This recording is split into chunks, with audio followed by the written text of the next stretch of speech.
একই রকম মানুষ পৃথিবীতে অনেক জায়গায় আছে, জানো এটা? হ্যাঁ, তো তোমার মতো একজন পেয়ে গেছি আমরা। এই যে বছরে যেরকম কাটা 100 টাকা করে খাওয়া। এখানে এখনো দেখি নাই, কিন্তু আমিও দেখছি যে গাজীপুরে নাকি ঘোড়ার মাংস টিকিট টোকেন দিয়া বিক্রি হইতাছে, সিরিয়ালে লাইনে দাঁড়াইয়া মানুষের ঘোড়ার গোস নিতেছে, নাকি অনেক সুস্বাদু।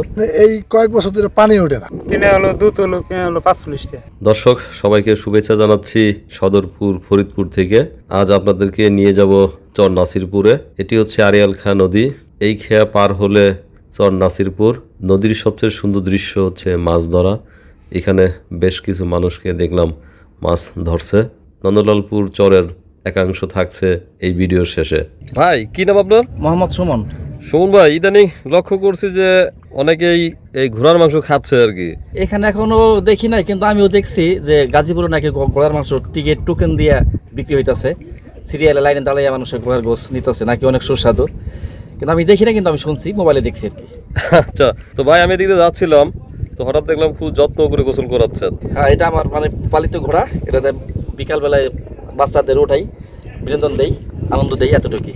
আচ্ছা, তো ঘোড়া তো প্রচুর দেখছি, কিন্তু দেখলাম খুব শান্ত শিষ্ট একটা ঘোড়া। এটা অনেক শান্ত, এটা যে সে উঠতে পারে। বয়স কত? এটা বয়স 5 মাস। তো এখানে কি অনেক মানুষ ঘুরতে আসে বিকেলে? বিকালে অনেক মানুষ ঘুরতে আসে। আচ্ছা, আপনার এখন কথা হচ্ছিল যে এই ট্রলারও আপনার? হ্যাঁ, এই ট্রলারটা আমার। ট্রলারটা 700 টাকা ঘন্টা। মানুষকে ঘুরা? মানুষকে 10 জন 7 জন একটা গ্রুপ, একটা ফ্যামিলি আসে। আচ্ছা, পদ্মা যাই, পদ্মা সেতুতে যাই। পদ্মা সেতুতেও যান? পদ্মা সেতুতে যাই। কতক্ষণ লাগে পদ্মা সেতুতে এখান থেকে? 2 ঘন্টা লাগে যাইতে। 2 ঘন্টা? তা তো খুব বেশি সময় না। না।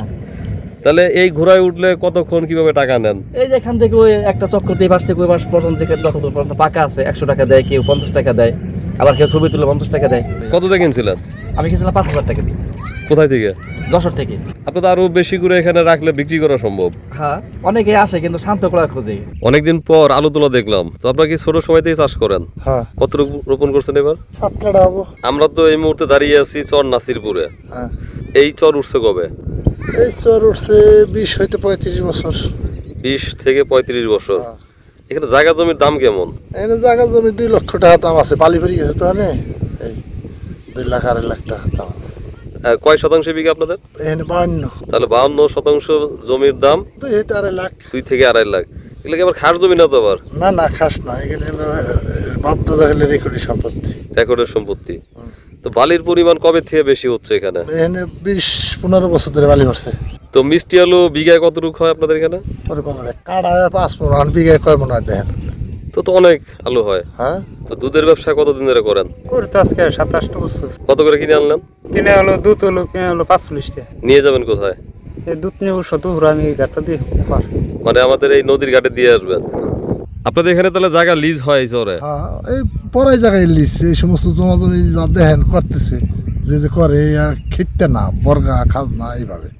আচ্ছা, তো লিজ তো অনেক দূরের থেকে মানুষ নিতে পারে। হ্যাঁ, তো নিতে পারে। সেই ক্ষেত্রে লিজ কেমন পড়ে বা খাজনা কেমন পড়বে? ওই ধরেন যে আয়া যদি লিজ একটু 10 বিঘা নেয় একখান, তাহলে তো তার এটা জানে হেন একটা মেশিন বহাইলে তার একটা অন্যরকম একটা বাসকাজা করে বহাই দিব।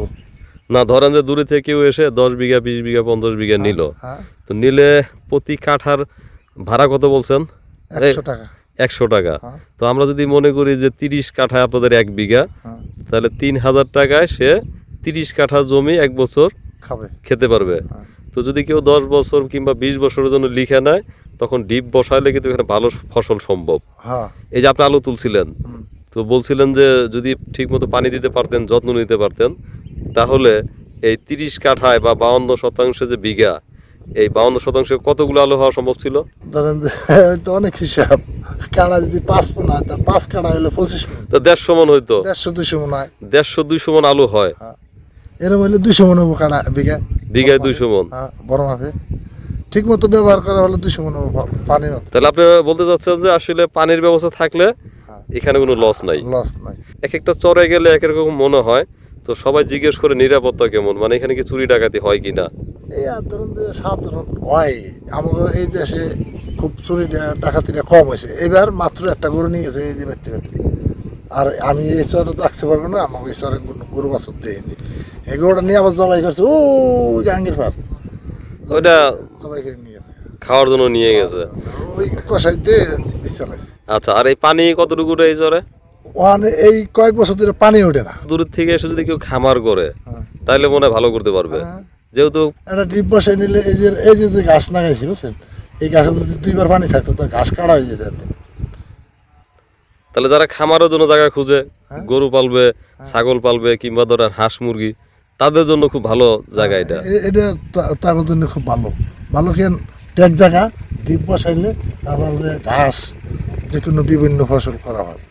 আর যাতায়াতের ব্যবস্থা হচ্ছে যে যারা যাতায়াতের ব্যবস্থা কোনো খারাপ নাই। না, খারাপ না আমি বলি, আমরা যে চরে আছি এই চরের খুব কাছেই হচ্ছে চন্দ্রপাড়া। হ্যাঁ, এই যে এটুকু আমি ডেলি সকালে যাই, ডেলি সকালে 30 কেজি 35 এখন কেজি। চন্দ্রপাড়া বিখ্যাত কি জন্য বলেন? চন্দ্র তো বিখ্যাত এক কারণ মাত্র, দরবার শরীফ আছে। দরবার শরীফ আছে, ওই একটা। কি নাম তোমার? বশির। বাবার নাম কি?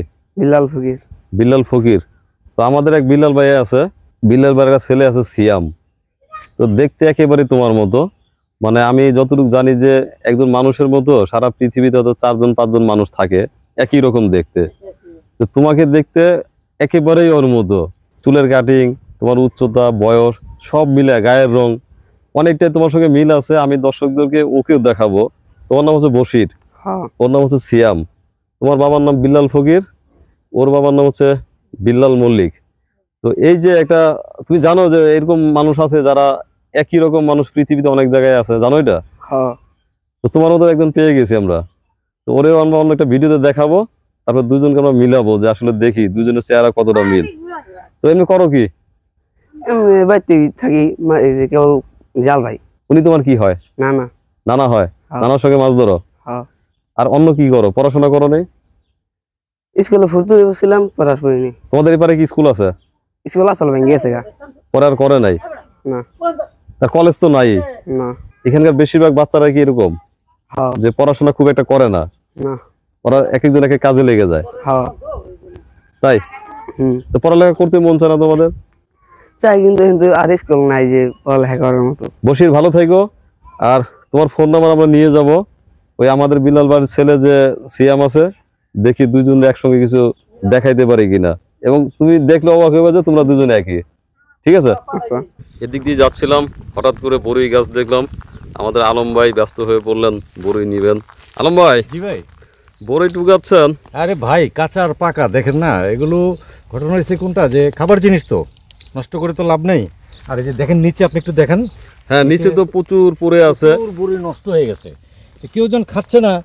আর আমরা ঢাকা নিলে সবাই খাবে, তার জন্য নিয়ে যাই, সবাই খাইলে তো দোয়া করবে। দোয়া করবে, কিন্তু ওই ভদ্রমহিলা বললো নেওয়ার জন্য। আসলে ওনাদের গাছ আমরা কিনা বলে নিছি, না, বলে নিছি, কিন্তু ওই মহিলার গাছ কিনা সেটা তো আমরা জানি না। বলছে ঠিক আছে নেন। অনুমতি তো নিয়ে নিছি।